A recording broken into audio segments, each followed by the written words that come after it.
ने बनाया, जो एक जुमला पार्टी ने बनाया, वो धर्म को हम नहीं मानता है।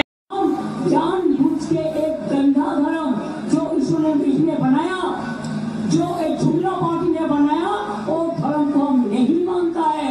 वो तो हिंदू धर्म का खिलाफ में है। अस्सलामुअलैकुम জানাই, শুভরাত্রি জানাই, শুভেচ্ছা জানাই। আর বলি লা ইলাহা ইল্লাল্লাহ মুহাম্মদ রাসূলুল্লাহ। আল্লাহ সবকে ভালো রাখে, আল্লাহ তাআলা সবকে সুস্থ রাখে,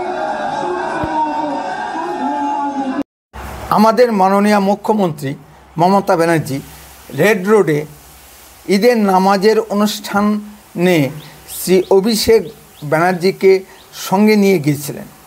তিনি আজ বাংলায় বক্তব্য রাখেননি, হিন্দিতে বক্তব্য রেখেছেন। এটা কি তার বাংলা ভাষার প্রতি অবজ্ঞা নয়? না, বাঙালি মুসলমানরা বাংলা ভাষায় কথা বলে না। মনে রাখতে হবে যে এই বাংলা ভাষার জন্য বাঙালি মুসলমানরা জীবন দিয়েছেন।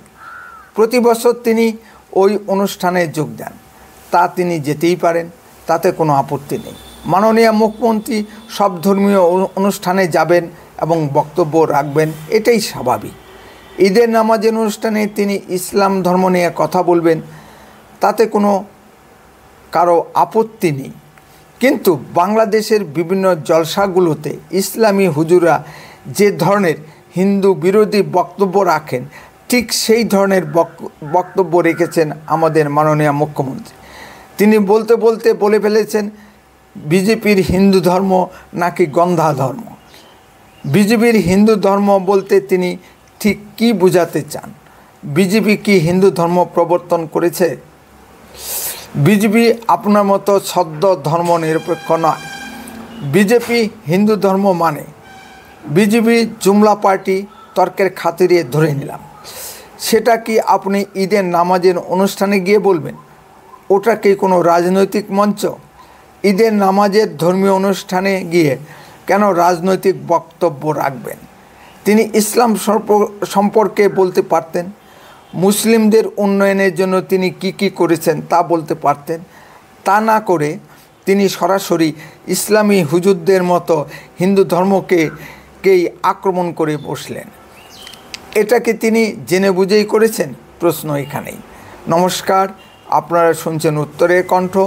উত্তরের কণ্ঠ থেকে আমি প্রভাত বসাক, তুফানগঞ্জ, কোচবিহার।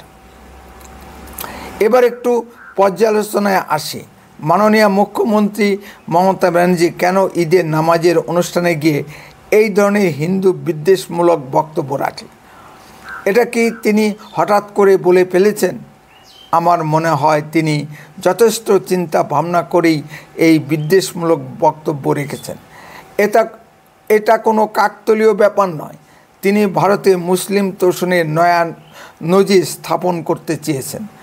তার চাই 30% মুসলিম ভোট ব্যাংক। এখানে যেন কেউ থাবা বসাতে না পারে। কংগ্রেস, সিপিএম বা নৌসাদ সিদ্দিকীরা যেন একটিও মুসলিম ভোট না পায়। মুসলিম ভোট ব্যাংক এক কাটা রাখতে এটা তার একটি নতুন পরিকল্পনা। তিনি ধরেই নিয়েছেন যে 30% মুসলিম ভোট আর 15% হিন্দুদের ভোট পেলেই তার গদি নিরঙ্কুশ থাকবে। এই 15% হিন্দু ভোটের ভিতর আছে লক্ষ্মীর ভাণ্ডারের মহিলা ভোট, হিন্দু তৃণমূল নেতা কর্মী ও সুবিধাভোগীদের ভোট এবং কিছু ছাপ্পা ভোট।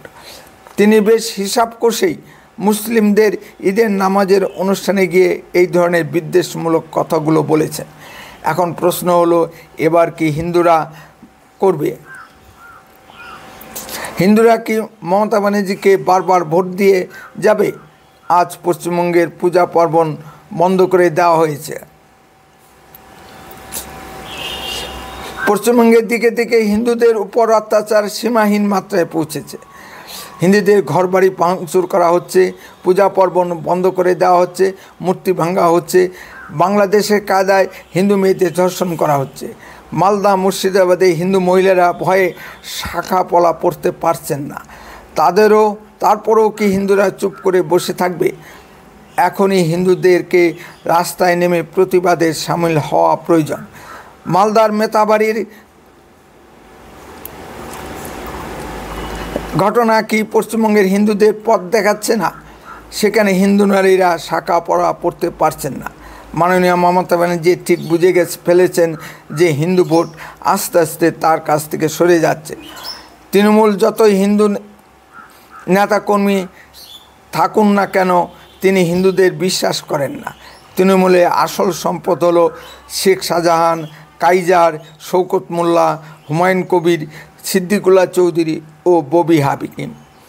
হুমায়ুন কবির বলেছেন যে মুর্শিদাবাদের 30% হিন্দুদেরকে কেটে ভাগীরথীর জলে ভাসিয়ে দেওয়া হবে। মমতা প্রশাসন হুমায়ুন কবিরের বিরুদ্ধে কি কোনো স্টেপ নিয়েছে? তৃণমূল হুমায়ুন কবিরকে সেন্সর পর্যন্ত করেনি, অর্থাৎ মমতা ব্যানার্জি নীরব প্রশ্রয়ে হুমায়ুন কবির এ কথাগুলো বলতে সাহস পাচ্ছেন। সিদ্দিকুল্লাহ চৌধুরী ভারতীয় সংবিধানের শপথ নিয়ে কি কথাই না বলেছেন। আবার কলকাতার মহানাগরিক ও মন্ত্রী জনাব ফিরহাদ হাকিম বলেছেন যে যারা হিন্দু হয়ে জন্মেছেন তারা দুর্ভাগা। তিনি হিন্দুদেরকে ইসলামে ধর্মান্তরিত হতে দাওয়াত দিয়েছেন। তিনি খিদিরপুরকে মিনি পাকিস্তানের সঙ্গে তুলনা করেছেন।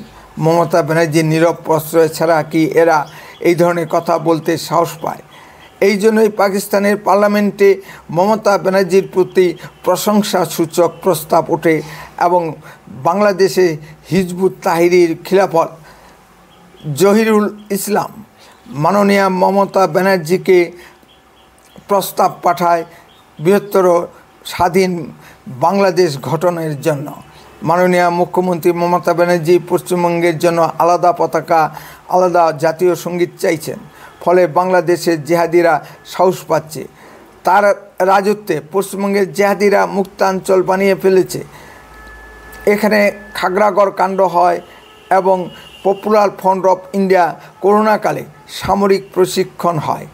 পুলিশ কিছুই জানে না বা সব কিছু ধামাচাপা দেয়। মমতা ব্যানার্জি ব্রাহ্মণ ঘরের সন্তান হলে কি হবে, তার চিন্তা চেতনা বৃহত্তর বাংলাদেশ গঠনের দিকেই ধাবিত হচ্ছে।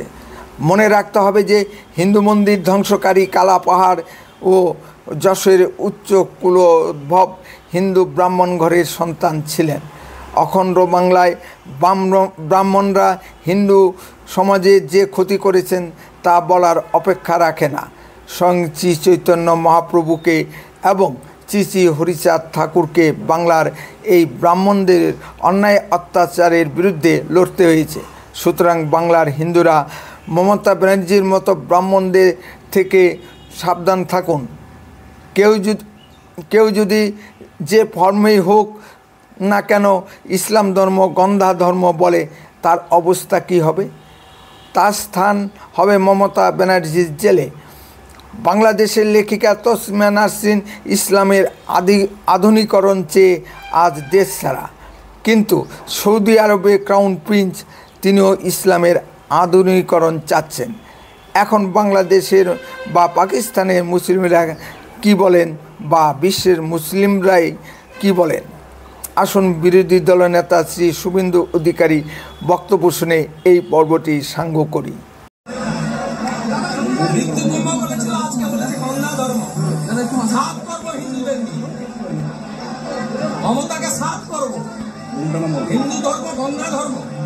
একজন হিন্দু হয়ে এভাবে গন্ধা ধর্ম বলতে পারেন? হিন্দুরা ঐক্যবদ্ধভাবে আওয়াজ তুলছে।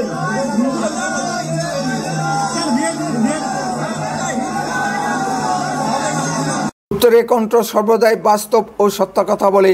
আরও এই ধরনের ভিডিও পেতে দয়া করে এক্ষুনি চ্যানেলটিকে সাবস্ক্রাইব করুন। আপনার মূল্যবান মতামত কমেন্টে লিখুন। যদি ভিডিওটি ভালো লেগে থাকে তাহলে অন্ততপক্ষে 10 জনের মধ্যে ভিডিওটি শেয়ার করুন। উত্তরের কণ্ঠ দেশের কথা বলে, দশের কথা বলে। আপনারা চোখ রাখুন উত্তরের কণ্ঠের পর্দায়।